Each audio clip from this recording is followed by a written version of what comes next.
ओम शांति। 10 मार्च 2026 की मुरली है। मुख्य रूप से बाबा ने कहा, जब योग बल से कर्म भोग पर विजय प्राप्त करेंगे, पूरा पूरा देही अभिमानी बनेंगे, तब कर्मातीत अवस्था को पाएंगे। यह देह अभिमान का ही रोग सबसे बड़ा है। इससे दुनिया पतित हुई है। देही अभिमानी बनो तो वो खुशी, वो नशा रहे, चलन भी सुधरे। आगे कहा, देह अभिमान में आकर कोई भी उल्टा सुल्टा कार्य नहीं करना है।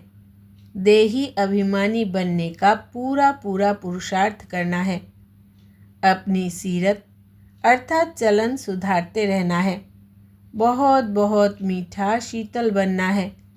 अंदर में क्रोध मोह का जो भूत है उसे निकाल देना है।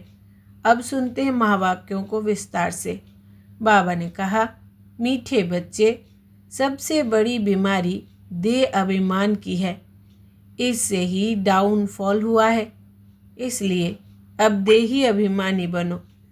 प्रश्न है, तुम बच्चों की कर्मातीत अवस्था कब होगी? उत्तर, जब योग बल से कर्म भोग पर विजय प्राप्त करेंगे, पूरा पूरा देही अभिमानी बनेंगे। यह देह अभिमान का ही रोग सबसे बड़ा है। इससे दुनिया पतित हुई है।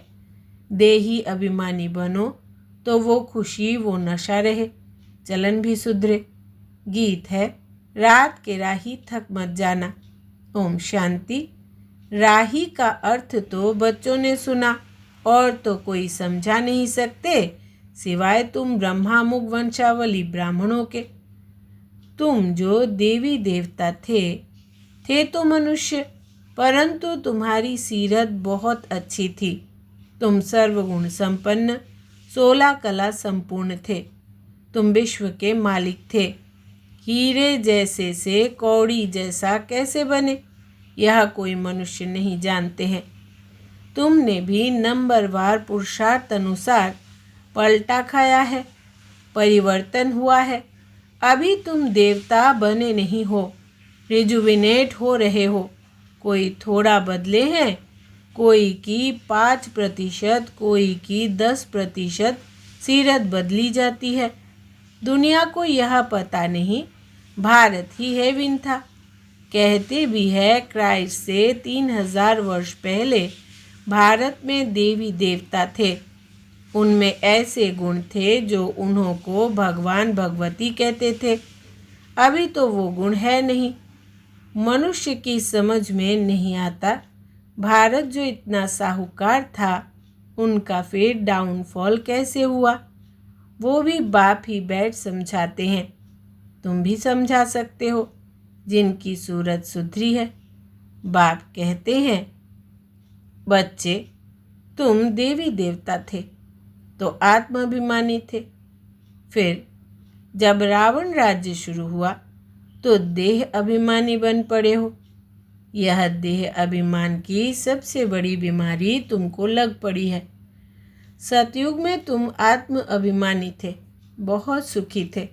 किसने तुमको ऐसा बनाया, यह कोई भी नहीं जानते।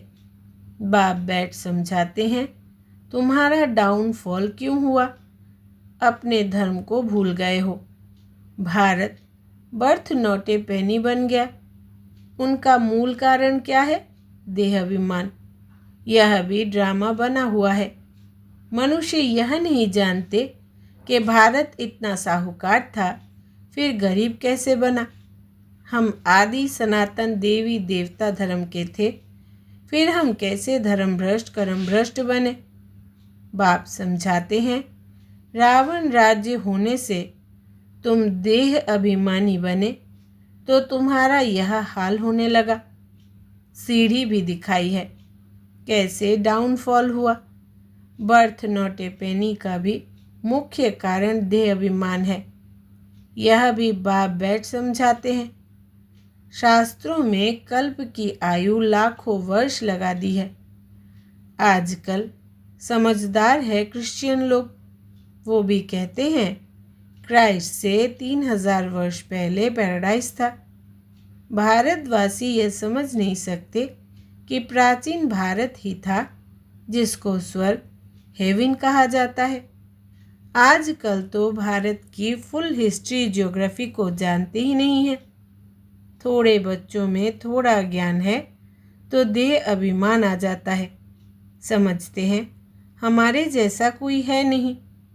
बाप समझाते हैं भारत की ऐसी दुर्दशा क्यों हुई। बापू गांधी भी कहते थे पतित पावन आओ, आकर राम राज्य स्थापन करो। आत्मा को ज़रूर कभी बाप से सुख मिला है तो पतित पावन को याद करते हैं।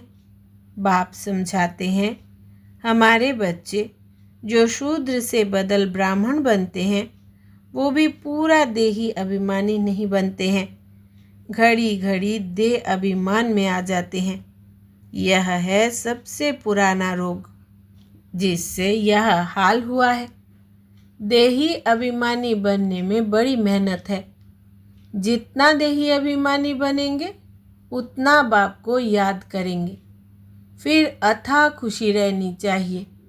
गाया जाता है परवाह थी पार ब्रह्म में रहने वाले परमेश्वर की, वो मिल गया उससे 21 जन्म का वर्षा मिलता है। बाकी क्या चाहिए। तुम सिर्फ देही अभिमानी बनो, माँ में कम याद करो, भल गृहस्थ व्यवहार में रहो। सारी दुनिया देह अभिमान में है। भारत जो इतना ऊंच था उसका डाउनफॉल हुआ है। हिस्ट्री ज्योग्राफी क्या है यह कोई बता न सके। यह बातें कोई भी शास्त्रों में नहीं है। देवताएं आत्म अभिमानी थे, जानते थे एक देह को छोड़ दूसरी लेनी है। परमात्मा अभिमानी नहीं थे। तुम जितना बाप को याद करेंगे, देही अभिमानी रहेंगे, उतना बहुत मीठा बनेंगे। देह अभिमान में आने से ही लड़ना झगड़ना बंदरपना आ जाता है। यह बाप समझाते हैं, यह बाबा भी समझ रहे हैं। बच्चे देह अभिमान में आकर शिव बाबा को भूल जाते हैं। अच्छे अच्छे बच्चे देह अभिमान में रहते हैं, देही अभिमानी बनते ही नहीं हैं। तुम कोई को भी यह बेहद की हिस्ट्री ज्योग्राफी समझा सकते हो। बरोबर सूर्यवंशी चंद्रवंशी राजधानी थी। ड्रामा का किसको भी पता नहीं है। भारत जो इतना गिरा, डाउनफॉल की जड़ है देह अभिमान। बच्चों में भी देह अभिमान आ जाता है। यह नहीं समझते कि हमको डायरेक्शन कौन देते हैं। हमेशा समझो शिव बाबा कहते हैं। शिव बाबा को याद ना करने से ही देह अभिमान में आ जाते हैं। सारी दुनिया देह अभिमानी बन गई है, तब बाप कहते हैं माँ में कम याद करो, अपने को आत्मा समझो। आत्मा इस देह द्वारा सुनती है, पाठ बजाती है। बाप कितना अच्छी रीति समझाते हैं। भल भाषण तो बहुत अच्छा कर लेते हैं, परंतु चलन भी तो अच्छी चाहिए ना। देह अभिमान होने कारण फेल हो जाते हैं। वो खुशी व नशा नहीं रहता है। फिर बड़े विक्रम भी उनसे होते हैं, जिस कारण बड़े दंड के भागी बन पड़ते हैं। देह अभिमानी बनने से बहुत नुकसान पाते हैं, बहुत सज़ा खानी पड़ती है। बाप कहते हैं यह गॉडली वर्ल्ड गवर्नमेंट है ना। मुझ गॉड की गवर्नमेंट का राइट हैंड है धर्मराज। तुम अच्छे कर्म करते हो तो उनका फल अच्छा मिलता है, बुरे कर्म करते हो तो उनकी सज़ा खाते हो। सब गर्भ जेल में भी सज़ाएं खाते हैं, उस पर भी एक कहानी है। यह सब बातें इस समय की है। महिमा एक बाप की है, दूसरे कोई की महिमा है नहीं। इसलिए लिखा जाता है त्रिमूर्ति शिव जयंती बर्थ डायमंड, बाकी सब है बर्थ कौड़ी। सिवाय शिव बाबा के पावन कोई बना न सके। पावन बनते हैं फिर रावण पतित बनाते हैं, जिस कारण सब देह अभिमानी बन पड़े हैं। अब तुम देही अभिमानी बनते हो। यह देही अभिमानी अवस्था 21 जन्म चलती है तो बलिहारी एक की गाई जाती है। भारत को स्वर्ग बनाने वाला शिव बाबा है। यह किसको पता नहीं है कि शिव बाबा कब आया। उनकी हिस्ट्री तो पहले पहले चाहिए। शिव कहा ही जाता है परमपिता परमात्मा को। तुम जानते हो देह अभिमान के कारण डाउनफॉल होता है। ऐसा हो तब तो बाप आए राजाई करने। राइज और फॉल, दिन और रात, ज्ञान सूर्य प्रगटा, अज्ञान अंधेर विनाश। सबसे जास्ती अज्ञान है यह देह अभिमान। आत्मा का तो किसको पता नहीं है। आत्मा सो परमात्मा कह देते हैं। तो कितने पाप आत्मा हो गए हैं, इसलिए डाउनफॉल हुआ है। 84 जन्म लिए हैं, सीढ़ी नीचे उतरते आए हैं। यह खेल बना हुआ है। यह वर्ल्ड की हिस्ट्री ज्योग्राफी तुम बच्चे जानते हो और कोई नहीं जानते। विश्व का डाउनफॉल कैसे हुआ वे तो समझते हैं कि साइंस से बहुत तरक्की हुई है। यह नहीं समझते कि दुनिया और ही पतित नर्क बन गई है। देह अभिमान बहुत है। बाप कहते हैं अभी तुमको देही अभिमानी बनना है। अच्छे अच्छे महारथी ढेर है, ज्ञान बड़ा अच्छा सुनाते हैं, परंतु देह अभिमान पूरा हटा नहीं है। देह अभिमान के कारण कोई में क्रोध का अंश, कोई में मोह का अंश, कुछ न कुछ है। सीरत सुधरनी चाहिए ना। बहुत बहुत मीठा बनना चाहिए। तब मिसाल देते हैं, शेर बकरी इकट्ठे जल पीते हैं। वहाँ कोई ऐसे दुख देने वाले जानवर भी होते नहीं। इन बातों को भी मुश्किल कोई समझते हैं। नंबरवार समझने वाले हैं। कर्म भोग निकल जाए, कर्मातीत अवस्था हो जाए, यह मुश्किल होती है। बहुत देह अभिमान में आते हैं, पता नहीं पड़ता है। हमको यह मत कौन देते हैं? श्रीमत श्री कृष्ण के द्वारा कैसे मिलेगी? शिव बाबा कहते हैं इनके बगैर श्रीमत कैसे दूंगा। स्थायी रथ हमारा यह है। देह अभिमान में आकर उल्टे सुल्टे कार्य करके मुफ्त अपनी बर्बादी मत करो, नहीं तो नतीजा क्या होगा? बहुत कम पद पाएंगे। पढ़े के आगे अनपढ़े भरी ढोएंगे। बहुत कहते हैं भारत की हिस्ट्री ज्योग्राफी जो फुल होनी चाहिए सो नहीं है, तो उनको समझाना पड़े। तुम्हारे सिवाय तो कोई समझा न सके। परंतु देही अभिमानी स्थिति चाहिए, वही ऊंच पद पा सकते हैं। अभी तो कर्मातीत अवस्था किसकी हुई नहीं है। उनके बाबा के ऊपर तो बहुत झंझट है, कितनी फिक्रात रहती है। भल समझते हैं कि सब ड्रामा अनुसार होता है, फिर भी समझाने के लिए युक्तियाँ तो रचनी होती है ना। इसलिए बाबा कहते हैं तुम जास्ती देही अभिमानी बन सकते हो। तुम्हारे ऊपर कोई बोझा नहीं है, बाप पर तो बोझा है। हेड तो यह है ना प्रजापिता ब्रह्मा, परंतु यह किसको पता नहीं है कि इनमें शिव बाबा बैठे हैं।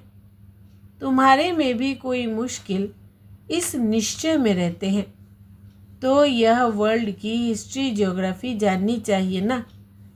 भारत में स्वर्ग कब था, फिर कहाँ गया, कैसे डाउनफॉल हुआ, यह किसको पता नहीं है। जब तक तुम नहीं समझाओ तब तक कोई समझ ना सके। इसलिए बाबा डायरेक्शन देते हैं, लिखा पढ़ी करो तो स्कूलों में वर्ल्ड की हिस्ट्री ज्योग्राफी बतानी चाहिए। डाउनफॉल पर भाषण करना चाहिए। भारत हीरे जैसा था, वो फिर कौड़ी जैसा कैसे बना, कितने वर्ष लगे, हम समझाते हैं। ऐसे पर्चे एरोप्लेन द्वारा गिरा सकते हैं। समझाने वाला बड़ा होशियार चाहिए। गवर्नमेंट चाहती है तो गवर्नमेंट का ही हाल विज्ञान भवन जो दिल्ली में है वहाँ सबको बुलाना चाहिए, अखबार में भी डाला जाए, कोई भी सबको भेज दे। हम आपको सारे वर्ल्ड की हिस्ट्री, ज्योग्राफी आदि से अंत तक समझाते हैं। आप ही आएंगे जाएंगे, पैसे की तो बात ही नहीं है। समझो हमको कोई मिला, प्रेजेंट अर्थात भेंट करते हैं तो हम ले नहीं सकते हैं, सर्विस करने के लिए काम में लगेंगे, बाकी हम ले नहीं सकते। बाप कहते हैं, मैं तुमसे दान लेकर क्या करूँगा जो फिर भर कर देना पड़े। मैं पक्का शर्फ हूँ। अच्छा, मीठे मीठे सिकिलधे बच्चों प्रति माता पिता बाप दादा का याद प्यार और गुड मॉर्निंग। रूहानी बाप की रूहानी बच्चों को नमस्ते। हम रूहानी बच्चों की रूहानी माता पिता बाप दादा को याद प्यार, गुड मॉर्निंग और नमस्ते बाबा नमस्ते। धारणा के लिए मुख्य सार। पहला, देह अभिमान में आकर कोई भी उल्टा सुल्टा कार्य नहीं करना है। देही अभिमानी बनने का पूरा पूरा पुरुषार्थ करना है। अपनी सीरत अर्थात चलन सुधारते रहना है। दूसरा, बहुत बहुत मीठा शीतल बनना है। अंदर में क्रोध मोह का जो भूत है उसे निकाल देना है। वरदान है, रिगार्ड देने का रिकॉर्ड ठीक रख, खुशी का महादान करने वाले पुण्यात्मा भव। विस्तार है, वर्तमान समय चारों ओर रिगार्ड देने का रिकॉर्ड ठीक करने की आवश्यकता है। यही रिकॉर्ड फिर चारों ओर बजेगा। रिगार्ड देना और रिगार्ड लेना, छोटे को भी रिगार्ड दो, बड़े को भी रिगार्ड दो। यह रिगार्ड का रिकॉर्ड अभी निकलना चाहिए, तब खुशी का दान करने वाले महादानी पुण्य आत्मा बनेंगे। किसी को रिगार्ड देकर खुश कर देना यह बड़े से बड़ा पुण्य का काम है, सेवा है। स्लोगन है, हर घड़ी को अंतिम घड़ी समझकर चलो तो एवर रेडी रहेंगे। हर घड़ी को अंतिम घड़ी समझकर चलो तो एवर रेडी रहेंगे। अच्छा, मातेश्वरी जी के अनमोल महावाक्य। पहला, तमोगुणी माया का विस्तार। सतोगुणी, रजोगुणी, तमोगुणी यह 3 शब्द कहते हैं। इसको यथार्थ समझना जरूरी है। मनुष्य समझते हैं यह तीनों गुण इकट्ठे चलते रहते हैं, परंतु विवेक क्या कहता है? क्या यह तीनों गुण इकट्ठे चले आते हैं? वह तीनों गुणों का पाठ अलग अलग युग में होता है। विवेक तो ऐसे ही कहता है कि यह तीनों गुण इकट्ठे नहीं चलते।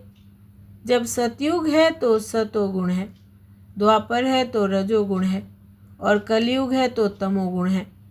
जब सतो है तो तमो रजो नहीं, जब रजो है तो फिर सतोगुण नहीं है।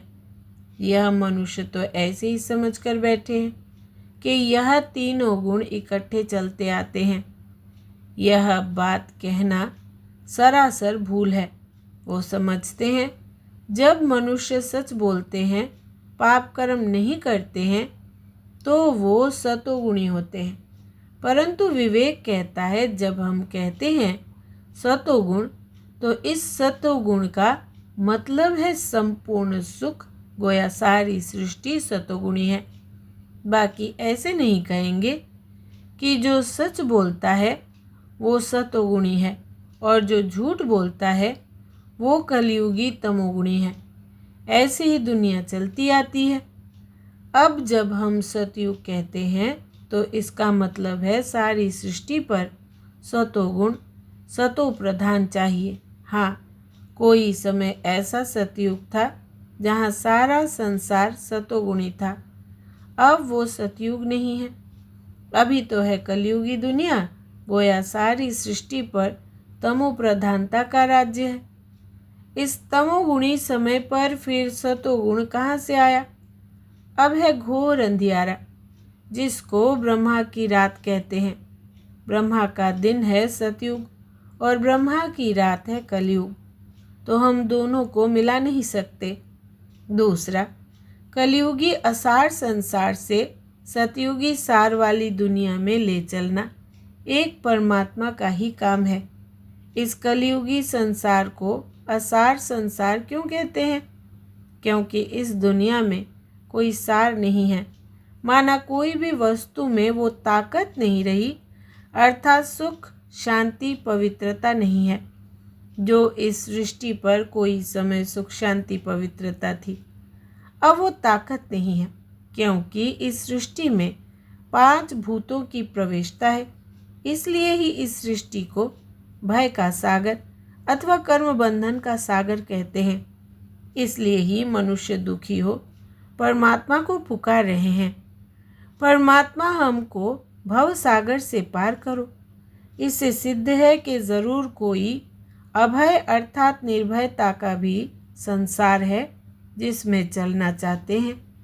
इसलिए इस संसार को पाप का सागर कहते हैं, जिससे पार कर पुण्य आत्मा वाली दुनिया में चलना चाहते हैं।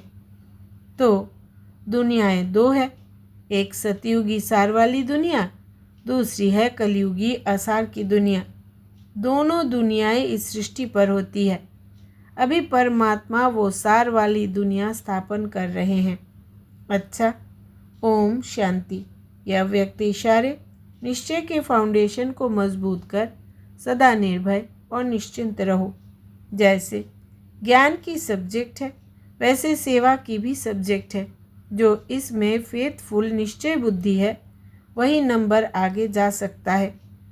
सुबह से रात तक अपना फिक्स प्रोग्राम, डेली डायरी बनाओ, क्योंकि जिम्मेवार आत्माएं हो, रिवाजी आत्माएं नहीं, विश्व कल्याणकारी आत्माएं हो। तो जो जितना बड़ा आदमी होता है उसकी दिनचर्या सेट होती है। अच्छा, ओम शांति।